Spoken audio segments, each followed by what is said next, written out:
Bienvenidos nuevamente a otras 4 historias de Clarence que quizá no entendiste antes. Primero que nada, déjame desearte un buen provecho si estás disfrutando de algún alimento, y si no, ve por tu botana y ponte cómodo. Quiero agradecerles porque Clarence está siendo bastante clave en el canal. Si les está gustando esta serie, regálenme su poderoso like, suscríbanse si aún no lo han hecho y hypeen este video para que llegue a muchas más personas. Y aunque de vez en cuando traiga otras series, tengan por seguro que todos los capítulos de Clarence terminarán llegando al canal. Dicho eso, empezamos. Clarence cuenta la aventura que vivió junto a Kate de la selva, aunque exagera tanto la historia que Jeff no le cree nada. En ese momento llega Joshua para avisarles que la excursión fue cancelada porque Kate tuvo que salir a rescatar a un pequeño cabrito. La noticia decepciona a todos. Clarence le pregunta a Joshua por qué le dijo a Kate que la amaba por teléfono. Joshua confirma que son pareja, pero Clarence comenta que escuchó que su relación no va muy bien porque Kate piensa que él es flojo, enojón y que no tiene ambiciones. Joshua se molesta y decide demostrar lo contrario llevándolos hasta el puente de la oveja, aunque Sumo cree que es una mala idea porque el lugar parece peligroso. Precisamente por eso Joshua quiere ir. Todos suben al automóvil de Joshua, pero el camino resulta demasiado para el vehículo y poco a poco empieza a desarmarse. Sumo no deja de golpear el asiento de Joshua. Clarence canta a todo volumen y Percy no para de distraerlo pidiéndole ayuda para abrir un cartón de leche. Después de una hora siguen perdiendo piezas y cuando Percy escupe la leche, Joshua se distrae y termina chocando contra unos cactus. 2 horas después, el coche ya saca humo, el cofre sale volando y Sumo cambia los golpes por patadas al asiento. Además, le dice a Joshua que ni siquiera sabe dónde están. Molesto, Joshua decide regresar a casa, pero Clarence, Jeff y Sumo empiezan a gritarle que dé vuelta. Joshua acelera, aunque un poco después las ruedas se desprenden y el automóvil termina deslizándose hasta detenerse por completo. Mientras Joshua revisa lo ocurrido, Sumo sale corriendo como si fuera un animal salvaje. 3 horas después, Clarence, Jeff, Percy y Joshua revisan sus teléfonos para pedir ayuda. El de Clarence es el único que tiene señal, pero un pájaro aparece de la nada y se lo lleva. Sin otra opción, continúan caminando por el desierto. Clarence recuerda que cuando fue con Kate de la selva llegaron en apenas 20 minutos y hasta les dio granola. Joshua pierde la paciencia y deja que alguien más tome el liderazgo, así que Clarence guía al grupo. 5 horas después, cuando ya está oscureciendo y nadie sabe dónde se encuentran, Clarence aparta unos arbustos y descubre que por fin llegaron al puente de la oveja. Joshua no puede creerlo.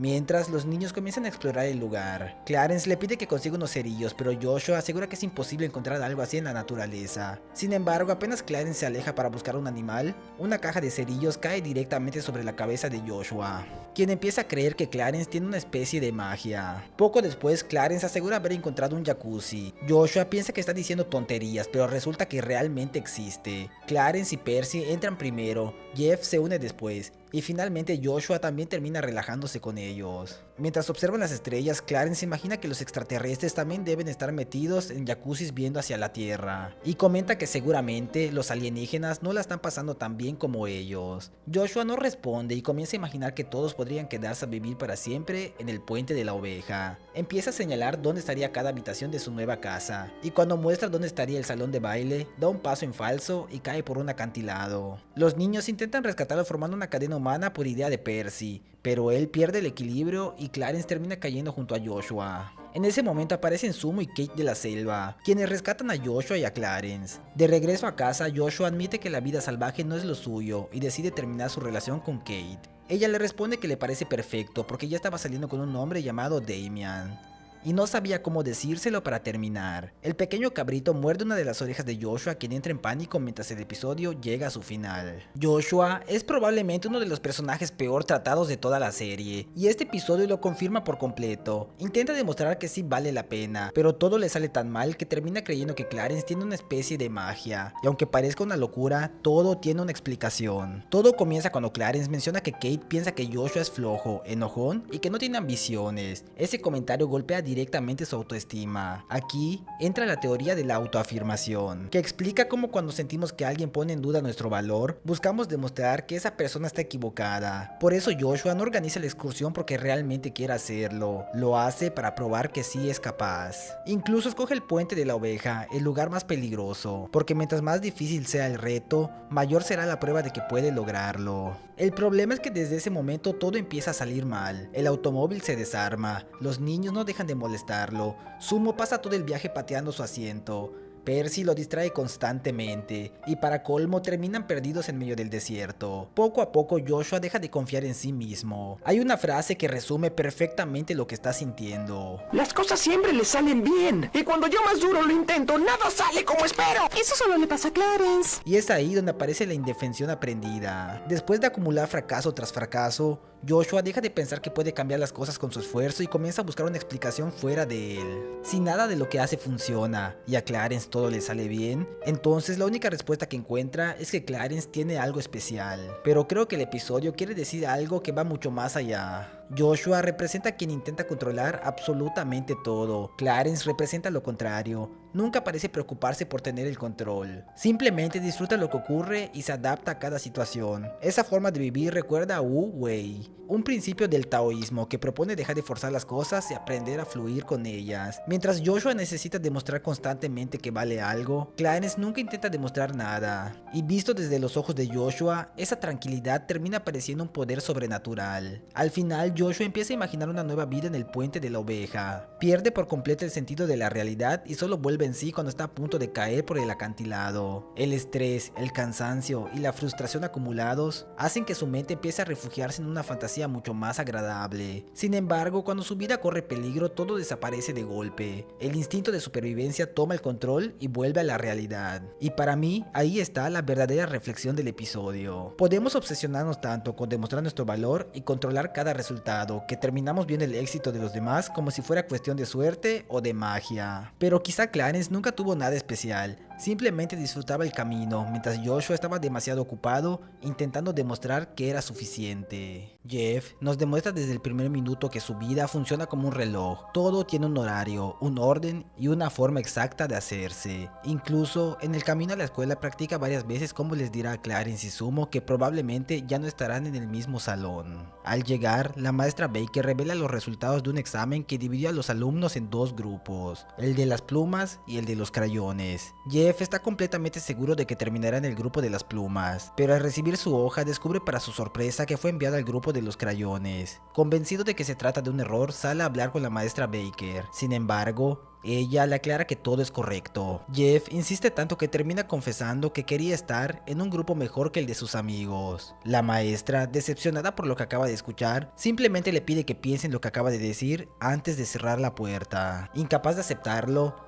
Jeff observa con envidia el salón de las plumas, mientras Clarence y Sumo disfrutan sin problema la clase de los crayones, donde la maestra Shop les lee un cuento, pero Jeff está demasiado frustrado para prestarle atención y abandona el salón. Decidido a cambiar su destino, prepara un sobre con $2, un paquete de chicles y hasta una toallita húmeda para intentar sobornar a la maestra Baker. Como era de esperarse, ella rechaza el intento, entonces Jeff decide aferrarse a un pupitre y negarse a salir del salón. La maestra termina arrastrándolo junto con el escritorio por todo el piso, mientras Jeff llora desconsoladamente. Dos niños pequeños lo observan sorprendidos, y cuando Jeff les grita que si acaso no puede llorar, ambos terminan llorando también. De regreso en el salón de los crayones, la clase se encuentra jugando a los vikingos. Clarence intenta convencer a Jeff de unirse, pero él sigue obsesionado con el otro grupo. Después, Sumo propone jugar a los astronautas usando borradores como bombas. Y sin querer, uno termina golpeando a Jeff en el ojo. Jeff corre al baño para limpiarse, pero entre la desesperación y las prisas termina echándose jabón en el ojo. Mientras intenta recuperarse frente al espejo, vuelve a convencerse de que todavía puede formar parte del grupo de las plumas. Así que entra al salón por la ventana, se sienta como si perteneciera al grupo e incluso comienza a gritar que todos quieren a Jeff. La maestra Baker vuelve a pedirle que se retire, pero él se aferra con todas sus fuerzas al pupitre. Cuando el director Reese interviene, termina arrastrando el escritorio completo con Jeff colgado de él por todo el pasillo. El golpe emocional es tan grande que Jeff comienza a imaginar un futuro completamente absurdo. Primero se ve convertido en un anciano, después aparece trabajando en un supermercado donde un Clarence viejo le dice que repartir calcomanías es lo único que le espera en la vida. Y cuando intenta convencerse de que todavía tiene oportunidades, la pesadilla empeora. Ahora está a punto de casarse con la maestra Shop, quien al levantar el velo revela que tiene la cabeza de un tapir. El susto es tan exagerado que la cabeza de Jeff explota. Todo resulta ser una alucinación. Jeff sigue tirando en el piso del salón de los crayones mientras Clarence intenta ponerlo al corriente de todo lo que se perdió durante el juego. Ya casi al terminar el día, Jeff encuentra el libro con los resultados del examen y descubre un detalle que cambia por completo su perspectiva, no obtuvo una mala calificación. De hecho, es el alumno con la puntuación más alta de todo el grupo de los crayones. Eso le devuelve por fin la tranquilidad. A la mañana siguiente vuelve a realizar su rutina perfecta, pero ahora con una nueva idea en la cabeza: ser un crayón también puede ser algo especial. Sin embargo, cuando llega al salón descubre que el experimento fue cancelado, porque la separación entre plumas y crayones resultó tener un sesgo de género, así que todos vuelven a su salón original. Jeff agradece la noticia y se dispone a recuperar su antiguo asiento, pero una niña ya está sentada ahí leyendo el periódico. Cuando baja el periódico, Jeff descubre horrorizado que también tiene cabeza de tapir. Su grito de terror pone fin al episodio. Detrás de todo el humor de este episodio vemos algo que realmente pasó en la vida real. Durante gran parte del siglo XX, especialmente en Estados Unidos y el Reino Unido, muchas escuelas comenzaron a separar a los alumnos según los resultados de distintas pruebas. A este sistema se le conoce como agrupación por capacidades. La idea parecía bastante lógica. Si reunías a niños con características similares, los maestros podrían adaptar mejor la forma de enseñar a cada grupo. El problema fue que con el tiempo comenzaron a notar algo inesperado. Muchos alumnos dejaban de verse por quienes eran y empezaban a verse por la etiqueta que les habían puesto en la escuela. Los que entraban al grupo avanzado ganaban confianza, mientras que quienes quedaban en otro grupo empezaban a pensar que nunca serían tan buenos como los demás. Y eso es justo lo que le ocurre a Jeff. Nadie le dice que sea menos inteligente, simplemente escucha que es un crayón y de inmediato siente que su futuro ya no vale lo mismo. Lo curioso es que esta idea sigue existiendo hasta nuestros días. Aún hay escuelas con programas para alumnos con altas capacidades o grupos avanzados, pero ahora se intenta que esas divisiones sean mucho más flexibles, porque las investigaciones demostraron que separar a los estudiantes por sí solo no garantiza un mejor aprendizaje, y en algunos casos puede afectar la autoestima de quienes sienten que quedaron en el grupo equivocado. Y hay otro experimento que explica todavía mejor lo que vive Jeff. En 1968, los psicólogos Robert Rosenthal y Leonore Jacobson realizaron el famoso experimento Pigmalión en el aula. Les dijeron a varios profesores que algunos alumnos tenían un potencial intelectual extraordinario, aunque en realidad esos niños habían sido elegidos completamente al azar. Al terminar el año, muchos de ellos realmente mejoraron más que el resto, no porque fueran más inteligentes, sino porque los maestros, sin darse cuenta, comenzaron a confiar más en ellos, a darles más oportunidades y esperar mejores resultados. Con Jeff ocurre algo parecido, pero con una diferencia importante. Aquí no son los maestros quienes cambian la forma de tratarlo, es él quien cambia la forma de verse a sí mismo. En cuanto deja de sentirse una pluma, también deja de creer en sus propias capacidades. Por eso deja de disfrutar las clases, intenta entrar desesperadamente al otro salón e incluso imagina un futuro completamente desastroso. Lo irónico es que al final descubre que era el alumno con la puntuación más alta de los crayones. Nunca dejó de ser el mismo niño, lo único que cambió fue la etiqueta que decidió creer. Y también hay otro detalle que me encanta. Cuando Jeff le dice a la maestra que quiere una vida mejor que la de Clarence Izumo, ella ni siquiera discute el examen, simplemente le pide que piense en lo que acaba de decir. Aquí encaja muy bien una idea de Immanuel Kant. Él decía que las personas tienen un valor propio y que nunca deberían convertirse en un simple medio para alcanzar nuestros objetivos. Jeff tenía todo el derecho de querer un mejor futuro, pero su error fue creer que ese futuro dependía de estar por encima de sus propios amigos. Clarence y Izumo nunca fueron el problema fue convertirlos en la medida de su éxito. Al final, Jeff descubre que una simple etiqueta jamás definió quién era, pero durante todo el episodio estuvo dispuesto a sacrificar incluso una amistad por demostrar algo que nunca necesitó demostrar. Clarence y Izumo están trepados en la enorme estatua del restaurante Rogue Riders. Jeff les dice que prácticamente no hicieron nada interesante en todo el fin de semana y que así nunca tendrán un buen tema de conversación. Entonces les cuenta que Belson acaba de comprar una nueva consola llamada el Cerebro Batidor y que él incluso compró el Urbanista 3000, aunque hay un pequeño problema, no tiene la consola para jugarlo. Jeff les explica que ese juego le permite crear un mundo perfecto, sin errores y sin caos. Clarence, confundido, le señala que el mundo en el que viven ya es perfecto. Izumo intenta hacerle entrar en razón diciéndole que Belson jamás le prestará la consola, pero Jeff está tan obsesionado con jugar que ni siquiera lo escucha. Tras una discusión que casi termina a los golpes, Clarence interviene para calmar a Izumo, y Jeff decide irse por su cuenta a casa de Belson. Mientras Jeff va directo a perseguir su obsesión, Clarence y Izumo se quedan pensando en qué hacer, hasta que una simple lagartija aparece frente a ellos. Sin pensarlo dos veces, comienzan a perseguirla por todas partes. Al mismo tiempo, Jeff llega a casa de Belson con un ramo de flores para quedar bien. La mamá de Belson recibe encantada el detalle, pero cuando Jeff entra al cuarto descubre que Belson está completamente absorbido por la consola. Ni siquiera lo saluda. llega. Jeff simplemente se sienta a esperar su turno. Por otro lado, Clarence y Sumo siguen persiguiendo a la lagartija hasta llegar a una máquina expendedora. Ahí un trabajador está cambiando los productos y les ofrece varias bolsas de papitas que normalmente iban a terminar en la basura. Los dos aceptan felices y continúan con su aventura. Mientras tanto, Jeff hace todo lo posible por llamar la atención de Belson. Incluso le prepara un pudín y se lo da de comer con una cuchara porque Belson ni siquiera despega la vista del juego. La única respuesta que recibe es un seco "¿por qué sigues en mi casa?". Aún así, Jeff se niega a rendirse. Después de terminar las papitas, Clarence vuelve a encontrar a la lagartija debajo de la máquina y la persecución continúa. Entre jardines y arbustos descubren un sobre lleno de monedas. Con ese dinero deciden darse un gusto y hasta disfrutan de un paseo a caballo. Al terminar, Sumo pregunta qué harán ahora, y Clarence se da cuenta de que todo lo bueno que les pasó comenzó desde que persiguieron a esa pequeña lagartija. Los dos terminan convencidos de que en realidad es una especie de genio de la suerte, e incluso intentan meterla dentro de una lámpara. Sin embargo, cuando Clarence finalmente logra atraparla, cambia de opinión. Dice que no sería justo mantenerla encerrada y decide devolverle la libertad. Mientras tanto, la paciencia de Jeff finalmente llega a su límite.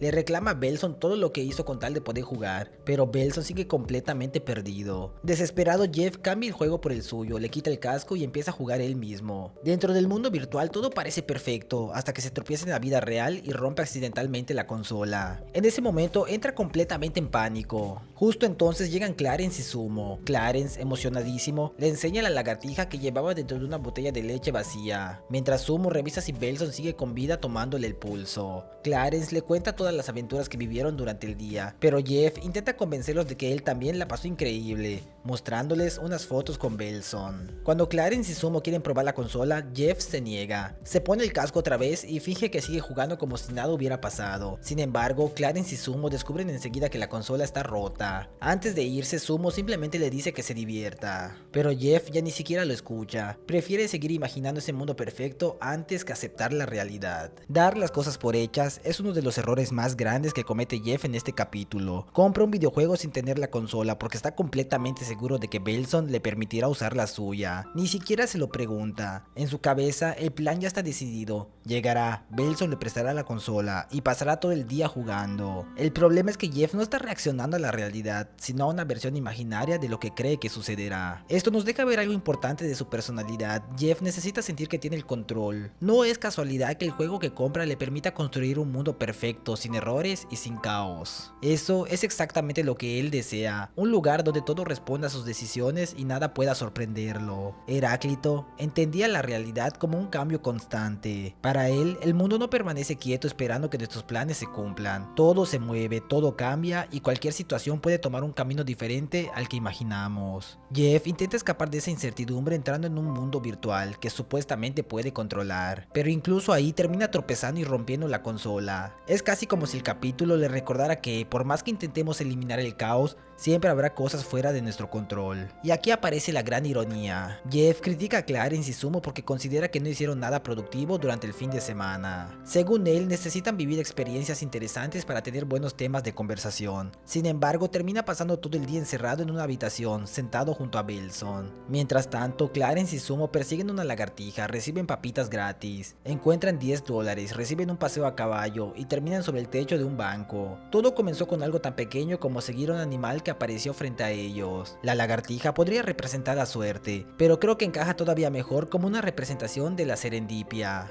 Esto ocurre cuando encuentras algo valioso o interesante mientras estabas buscando otra cosa. Clarence y Sumo querían atrapar a una lagartija, pero en el camino encontraron comida, dinero y una aventura completa. La lagartija no les concedió deseos, ni hizo aparecer mágicamente esas oportunidades, simplemente los puso en movimiento y los llevó hacia lugares en los que normalmente no habrían estado. Por eso ellos creen que es un genio, cuando en realidad la verdadera magia estuvo en prestar atención a todo lo que fue apareciendo durante la persecución. Incluso el momento en el que Clarence decide liberarla puede representar algo importante. Si encerraban a la lagartija para conservar su supuesta suerte, habrían intentado hacer exactamente lo mismo que Jeff, controlar aquello que les produjo felicidad. Pero Clarence entiende que esa experiencia no puede guardarse dentro de una lámpara, ni repetirse cuando ellos quieran. Al final, Jeff quería fabricar una historia emocionante siguiendo un plan perfecto, mientras Clarence y Sumo encontraron una historia porque aceptaron que el día podía llevarlos hacia un lugar completamente inesperado. El capítulo no dice que planear sea malo. El error está en confundir nuestros planes con una garantía. Jeff pasó todo el día esperando que la realidad obedeciera sus expectativas. Clarence y Sumo descubrieron que una gran experiencia también puede comenzar siguiendo a una simple lagartija. Clarence está dibujando a todos sus compañeros. Primero le enseña a Haida un retrato donde la convirtió en una momia, pero justo en ese momento llega su papá por ella y se va. También juega con una pelota junto a Percy y trata de quedarse con Belson y Goyler. Mientras tanto, Brady observa cómo Clarence puede hablar con cualquiera sin el menor problema y desearía tener esa facilidad. Incluso se queda viendo a Mavis, una niña que le gusta pero no reúne el valor para acercarse. Poco a poco todos se van a casa hasta que solo quedan Clarence y Brady. Clarence intenta adivinar su nombre, le ofrece un poco de leche y hasta le dice que sus dientes parecen un xilófono. Después le pregunta quién pasará por él. Sin obtener respuesta comenta que Chad seguramente irá a buscarlo. Aunque en ese momento Chad está tranquilamente viendo la televisión. Al ver que nadie llega, Clarence está convencido de que se olvidaron de ellos dos, así que decide acompañar a Brady hasta su casa. Durante el camino encuentran dos palos y le pregunta a Brady cuál quiere. Brady elige el más grande y Clarence guarda el otro en su mochila porque cree que todo puede ser útil. Poco después intenta meter un enorme tronco para una futura fogata, pero termina rompiendo la mochila y todas sus cosas caen al río. Más adelante, mientras busca entre la basura, encuentra unos espaguetis. Le ofrece un poco a Brady y empieza a comer como si nada. Al mismo tiempo, Chad recuerda que ha olvidado algo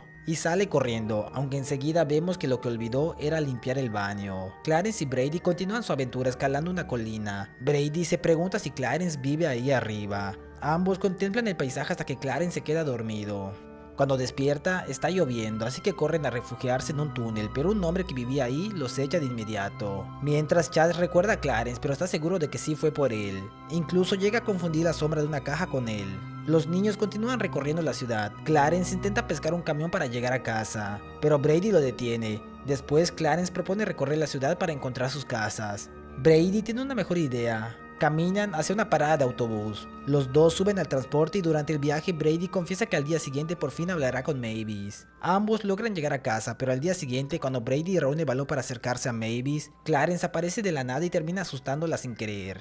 Al final se revela que toda la historia era un programa de televisión que estaba viendo un hombre, cerrando con todos los personajes bailando, en un claro homenaje a Snoopy. Brady es un alumno que simplemente parece ser tímido, pero a lo largo del capítulo notamos que hay algo más. Desde el inicio observa a Clarence con admiración porque puede hablar con cualquiera sin el menor problema. En cambio, él ni siquiera se atreve a acercarse a Mavis, la niña que le gusta. Es como si antes de actuar ya estuviera imaginando todo lo que podría salir mal. Esto se parece mucho a la ansiedad social. No significa que una persona no quiera convivir, sino que el miedo a ser juzgada termina siendo tan grande que prefiere no intentarlo. Mientras Clarence conversa, juega y conoce personas con total naturalidad, Brady solo observa desde lejos deseando poder hacer lo mismo. Poco después aparece un concepto muy utilizado en psicología llamado exposición gradual. Consiste en enfrentarse poco a poco a situaciones que generan ansiedad para que el cerebro descubra que no eran tan peligrosas como imaginaba. Lo interesante es que el cambio de Brady no ocurre de un momento a otro, sino durante todo el recorrido. Cada situación nueva que enfrenta junto a Clarence se convierte en una pequeña victoria. Recorre la ciudad, escala una colina, se sube a un autobús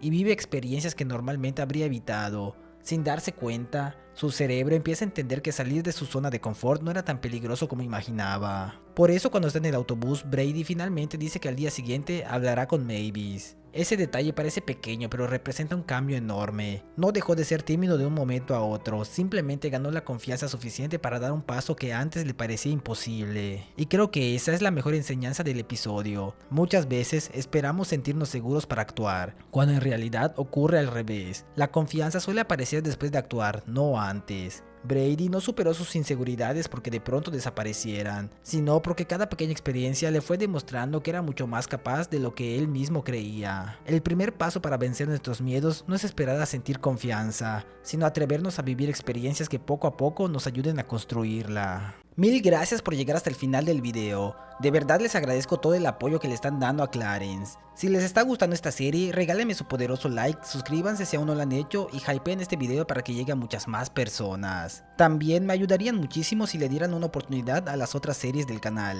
Sé que Clarence es el favorito de muchos, pero hay análisis muy buenos que por ahora reciben mucho menos apoyo y estoy seguro de que también les van a encantar. Además, esto apenas comienza. Todavía quedan muchos capítulos de Clarence por analizar y muy pronto BoJack Horseman también llegará al canal canal junto con muchas otras series que tengo preparadas. Ahora sí, por mi parte, eso sería todo. Soy Limbert Sánchez y nos vemos hasta la próxima.